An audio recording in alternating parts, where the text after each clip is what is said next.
تکبر کی گمراہی۔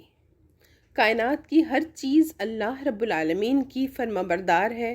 عظیم کہکشاؤں، ستاروں اور سیاروں سے لے کر ایک چھوٹے سے چھوٹے ذرے، ایٹم اور اس کے ذرات تک، سبھی اللہ واحد کے بتائے ہوئے راستے پر اس کی دی ہوئی ہدایات کے مطابق چل رہے ہیں۔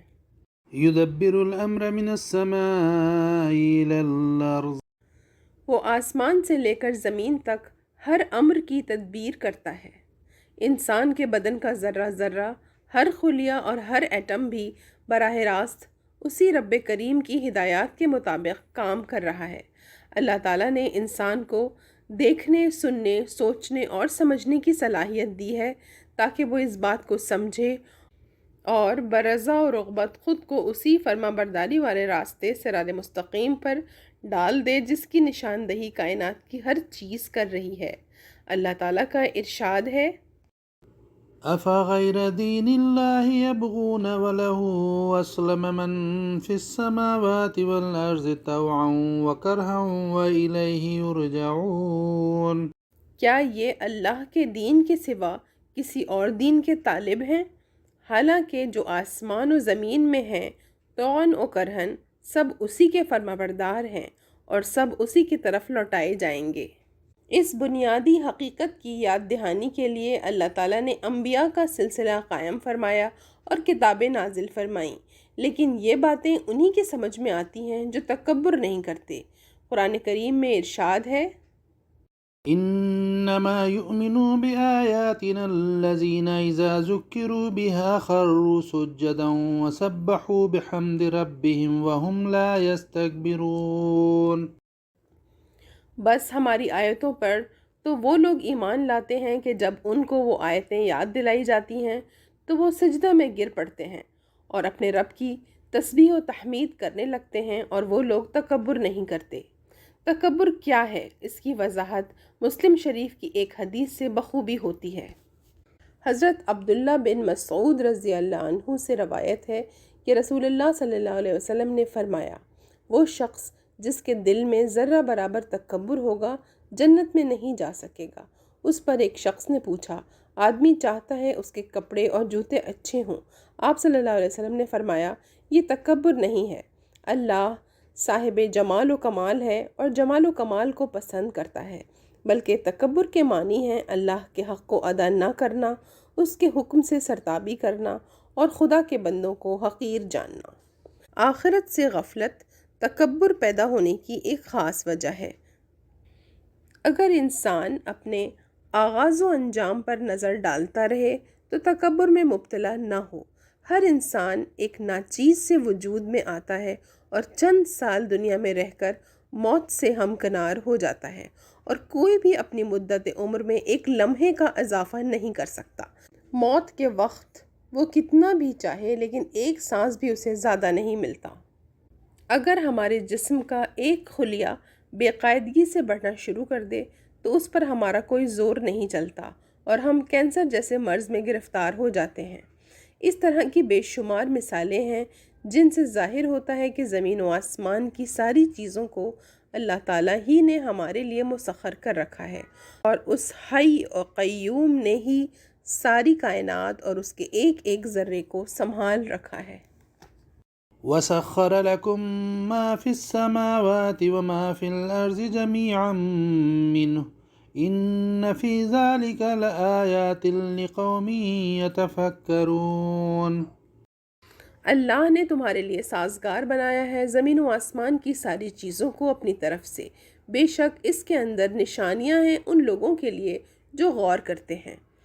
اس کے باوجود مختصر سی مدت کے لیے اللہ کے عطا کردہ تھوڑے سے اختیار کو پا کر اگر کوئی تکبر میں مبتلا ہو جائے تو یہ اس کی کم ظرفی اور تنگ نظری ہی کی دلیل ہے۔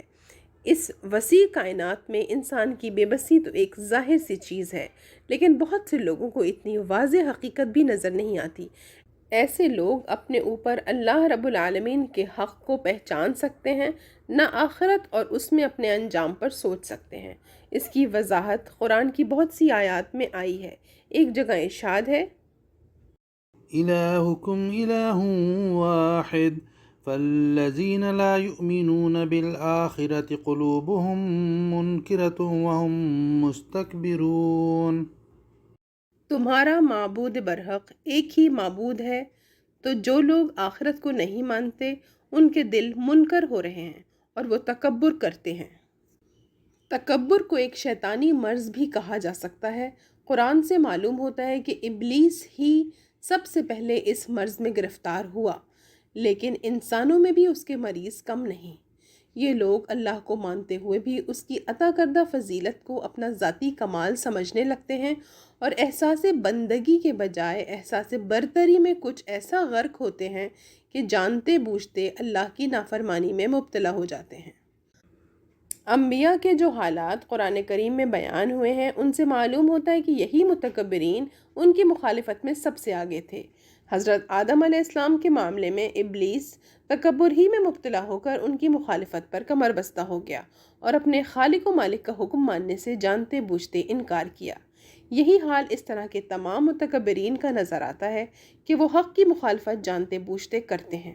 یہود نے اسی تکبر میں مبتلا ہو کر راہ حق کی مخالفت میں اپنا سارا زور صرف کر دیا، یہاں تک کہ اللہ کی عطا کردہ کتاب کو جو ان کے لیے رحمت اور ہدایت تھی تحریفات سے بھر دیا اور اپنی رہنمائی کے سامان کو اپنے ہی ہاتھوں برباد کیا۔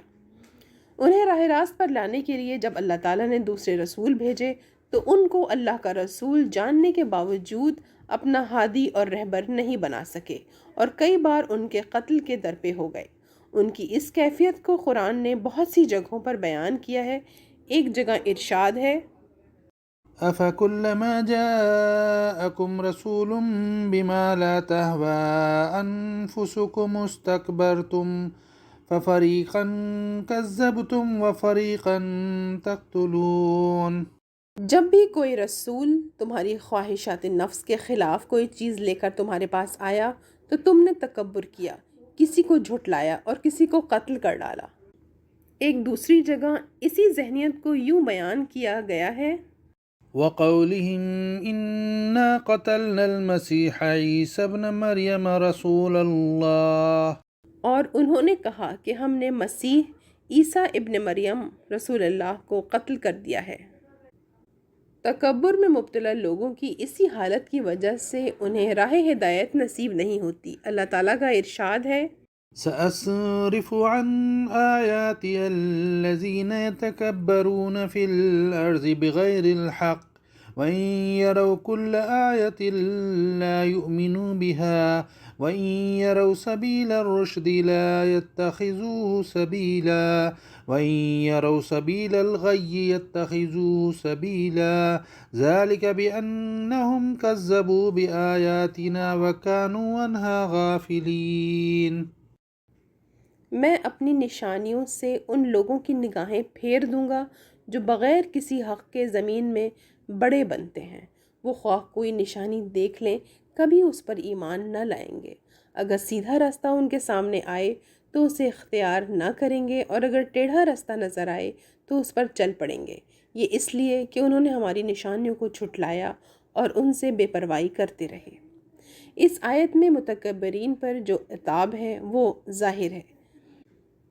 مضمون کے باقی حصے کے لیے پارٹ 2 ملاحظہ کریں، جس میں تکبر سے پیدا ہونے والی کچھ اہم گمراہیوں کو مختصراً بیان کیا گیا ہے۔